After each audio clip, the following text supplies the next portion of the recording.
पकड़ो पकड़ो पकड़ो, अरे बच्चे को लेकर भाग गया, पकड़ो। अरे क्या हुआ भाई, सुबह सुबह अपने गांव में ये शोर कैसा? अरे किसी के घर में चोरी या डकैती हुई है क्या? नहीं भाई, ध्यान से सुनो, लोग ढोल नगाड़े पीट रहे हैं, शायद कोई जंगली जानवर हो। पंडित ज्ञानचंद उधर से ही आ रहा है, आओ उसी से पूछते हैं।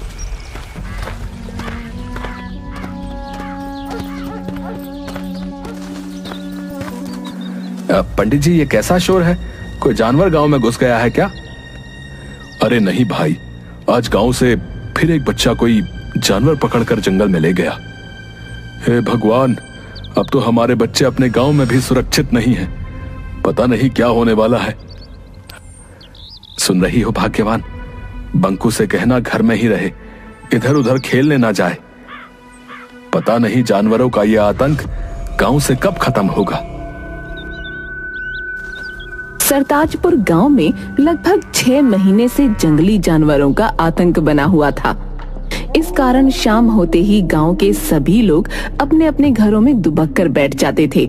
कोई भी नहीं जानता था कि कौन जानवर ऐसा कर रहा है। कोई भालू का आतंक बताता तो कोई सियार का, कोई जंगल के राजा शेर को इसका जिम्मेदार ठहराता। इसी कारण सरपंच हुकुम चंद ने चौपाल पर एक सभा बुलाई थी। प्यारे गांव वासियों, जैसा कि आप जानते हैं कि पिछले 6 महीने से रोज कोई जानवर हमारे बच्चों को जंगलों में ले जाकर मार कर खा जाता है। हम उसी पर चर्चा के लिए आज यहाँ पर एकत्रित हुए हैं।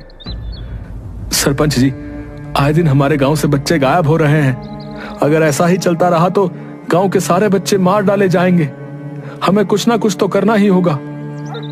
इसके लिए हमें पहले पता लगाना होगा कि कौन जानवर ऐसा कर रहा है, ताकि हम लोग उस जानवर से छुटकारा पा सकें। यही ठीक रहेगा, क्योंकि जंगल में तो सैकड़ों जानवर हैं। हम किस किस को अपना निशाना बनाता रहेंगे? लेकिन इसका पता लगाएगा कौन कि किस जानवर की यह करतूत है? इसके लिए एक दल बनाना होगा जो जंगली जानवरों के गांव में प्रवेश पर नजर रखेगा। हाँ, यह ठीक रहेगा। मैं और कल्लू बाबा दोनों मिलकर रात में पहरा देंगे और पता लगाएंगे कि कौन सा जानवर हमारे बच्चों को गायब कर रहा है। तो ठीक है, फिर अगर तुम दोनों पता कर बता देते हो तो तुम्हें गांव की तरफ से 100 स्वर्ण मुद्राएं मिलेंगी, ठीक है? मरेगा, एक दिन सब मरेगा।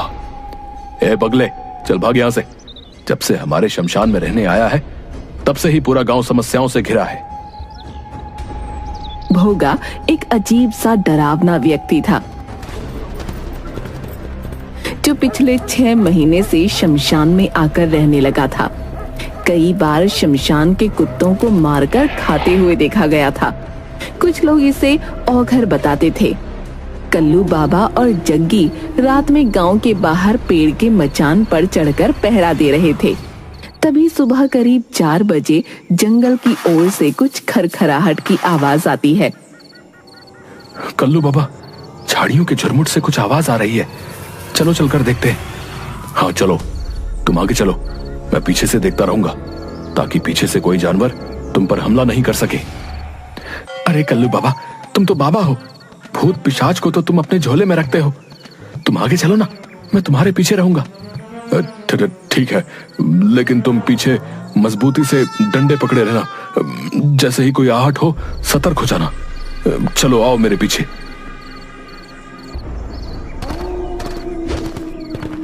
भूत पिशाच निकट नहीं आवे, महावीर जब नाम सुनावे।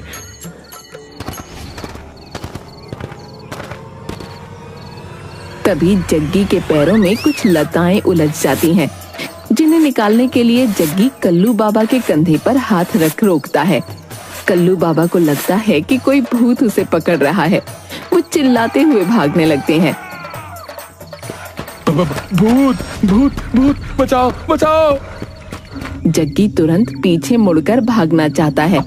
तभी कल्लू बाबा बचाओ बचाओ करते हुए पीछे मुड़कर जग्गी के गले को पकड़ लेते हैं। उसकी पीठ पर चढ़ जाता है। जग्गी को लगता है कि सचमुच भूत उसकी पीठ पर चढ़ गया।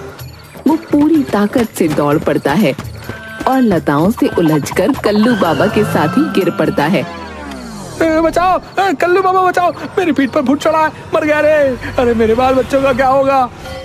अबे चुप, पीछे से कंधे पर हाथ रखकर मुझे खुद डरा दिया और अब चिल्लाकर और डरा रहा है। बड़ा बाबा बने फिरते हो, भूत बैताल प्रेत पिशाच सभी को अपनी चोटी में बांध कर रखते हो और कंधे पर हाथ रखते ही डर गए। ढोंगी बाबा कहीं के। रुको रुको, गौर से ये आवाज सुनो, लगता है सचमुच कोई खूंखार जानवर हमारी तरफ ही आ रहा है। देख क्या रहे हो, भागो। दोनों भूत भूत चिल्लाते हुए गांव की ओर भागते हैं। सुबह होने ही वाली थी। कुछ लोग चौपाल पर आग ताप रहे थे। उन्होंने दोनों की आवाजें सुनी तो उनकी ओर लाठी डंडे लेकर दौड़े। बचाओ बचाओ, भागो भागो, पीछे भूत आ रहा है। अरे कौन सा भूत? अरे कैसा भूत भैया? तुम्हारे पीछे तो कोई नहीं है। अरे है, अरे सुनो आवाज सुनो, वो इधर ही आ रहा है, भागो। आवाजें लगातार बढ़ती ही जा रही थीं। सभी डर के मारे अपने अपने घरों में बंद होकर सहमे हुए खिड़की से देखने लगते हैं। तभी बंकू अपने घर से एक डंडा लेकर बाहर आता है। बेटा घर के अंदर आजा, देखो ना जी अपना बंकू बाहर चला गया है। अरे बेटा बंकू अंदर आजा, देख बेटा सभी लोग अपने अपने घर के अंदर हैं।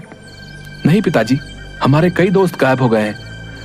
आज हम भी देखेंगे कि कौन है जो हमारे गांव के बच्चों को गायब कर रहा है। मरेगा, सब मरेगा। तभी उधर से जुगनू की आवाज आती है। बंकू, अरे भैंसिया का रस्सी पकड़, अरे आधे घंटे से पूरा गांव दौड़ा रहा है। बंकू भैंस की रस्सी पकड़ लेता है। भैंस के पैर के पीछे एक बाल्टी फंसी हुई थी, जिसके ईंट पत्थर से टकराने से आवाज निकल रही थी। भैंस तो मैं द्वार पर बांध कर आया था, फिर ये खुली कैसे?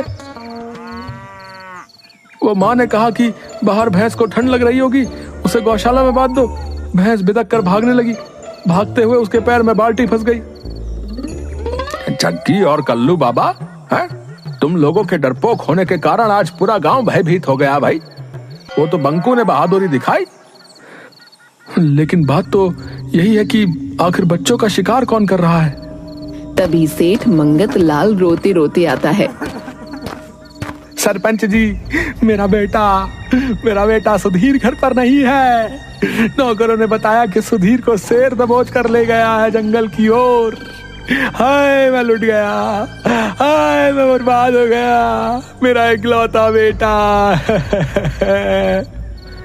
धैर्य रखो मंगत लाल, धैर्य रखो। हम सभी उसी का उपाय ढूंढने के लिए यहाँ इकट्ठा हुए हैं। सुधीर मेरा भी दोस्त था, हमें उसे ढूंढना ही होगा। बंकू घर में बिना बताए जंगल की ओर चल देता है।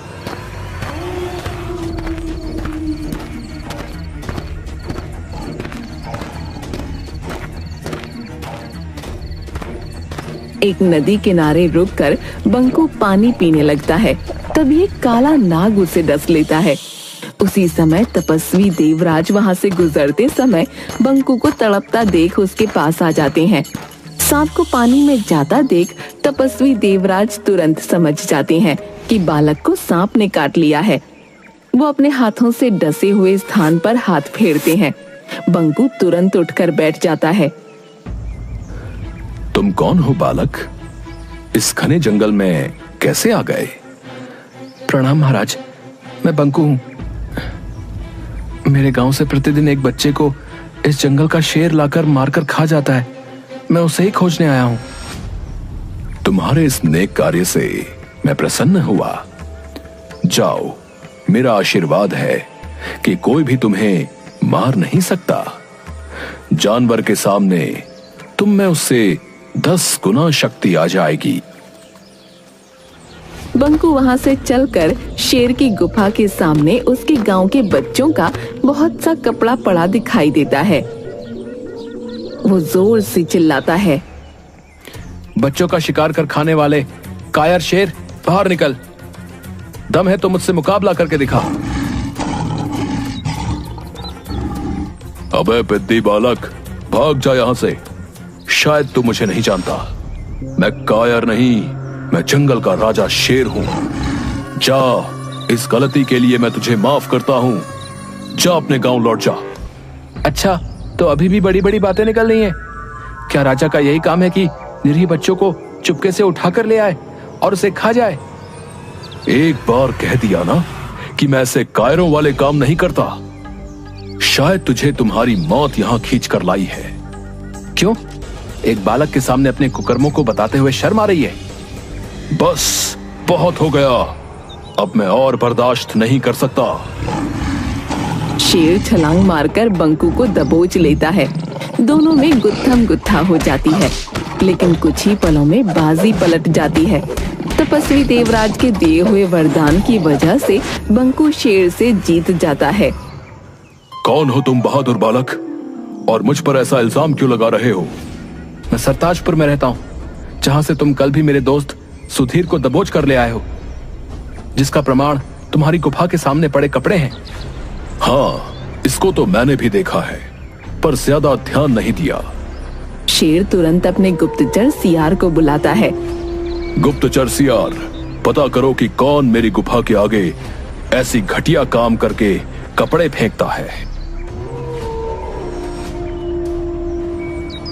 महाराज, ये काम किसी आदमी का है। देखिए, कोई कपड़ा फटा हुआ नहीं है, सभी कपड़े सही सलामत खोले गए हैं। जबकि अगर जानवर करता तो कपड़ों के चीथड़े होते। देख लिया, कोई हम जानवरों को फंसाने के लिए ऐसा काम कर रहा है। ठीक है, लेकिन आखिर ऐसी घिनौनी हरकत कौन कर रहा है? मैं सामने पेड़ पर से आज रात नजर रखूंगा। रात भर बंकू मचान पर जगा रहता है, लेकिन वहाँ कोई नहीं आता। करीब 4 बजे उसे नींद लग जाती है और वो सो जाता है। तभी चिड़िया की आवाज सुनकर बंकू जग जाता है। वो देखता है कि कंबल ओढ़े हुए एक आदमी सुधीर के कपड़ों को शेर की गुफा के आगे फेंक रहा है। बंकू मचान से उतरकर उस आदमी को पकड़ लेता है। भौंकता कहाँ है? जरा अपना चेहरा तो दिखा। भोगा, तुम तो गांव के सारे बच्चे तुम ही गायब कर रहे हो। मरेगा, सब मरेगा। अब कोई नहीं मरेगा, अब बस तू ही मरेगा। इतना कहकर बंकू जोर से भोगा के पेट में मुक्का मारता है, लेकिन भोगा को कुछ नहीं होता। अलबत्ता भोगा के एक मुक्के से वो बेहोश हो जाता है। समय पर शेर के आ जाने से भोगा वहाँ से भाग जाता है। उठो बालक। वो कहाँ गया? वो तो भाग गया। बंकू तपस्वी देवराज की कुटिया पर जाकर, प्रणाम महाराज। आदमखोर शेर को मार डाला तुमने? नहीं महाराज, आदमखोर शेर नहीं, आदमखोर शमशान में रहने वाला भोगा है। लेकिन आपके वरदान ने उस पर क्यों काम नहीं किया? मैंने वरदान दिया था कि जानवर के सामने तुम में उससे 10 गुना शक्ति आ जाएगी। ये आदमी पर लागू नहीं होता। उस भोगा में तो बहुत शक्ति है, उसे परास्त करना मुश्किल है। भोगा ने एक ऋषि को खाने में मांस दे दिया था। तब ऋषि ने उसे शमशान का मांस खाने का श्राप दे दिया था। उसको मारने का क्या उपाय है महाराज? वो सिर्फ बेल के पेड़ की लकड़ी से बने औजार से ही मर सकता है, लेकिन उसे मारने के तुरंत बाद 200 गज उसकी परिधि से बाहर निकलना होगा, नहीं तो सामने वाला भी मर जाएगा। बंकू बेल के पेड़ की लकड़ी को नुकीला करके भाला बना लेता है और चीते पर बैठ शमशान पहुंच जाता है।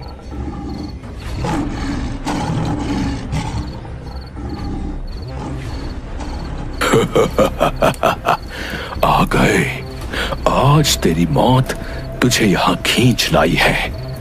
अभी तुम्हारे दोस्त सुधीर को ही खाने जा रहा था, लेकिन अब पहले तुझे खाऊंगा।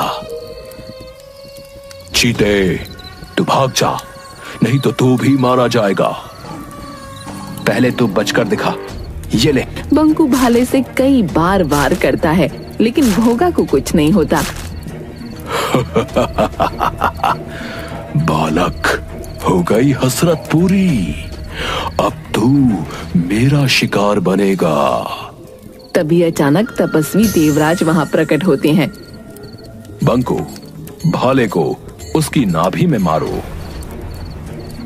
बंकू जैसे ही भोगा की नाभि में भाला मारता है, एक विस्फोट होता है। बंकू तुरंत चीते पर बैठकर 200 गज दूर हट जाता है। भोगा का शरीर वहीं भस्म हो जाता है। बंकू को सुधीर के साथ आते हुए देखकर गांव वाले खुशी से उछल पड़ते हैं। सेठ मंगत लाल और सरपंच हुकुम सिंह बंकू को इस कार्य के लिए 500 स्वर्ण मुद्राएं देते हैं।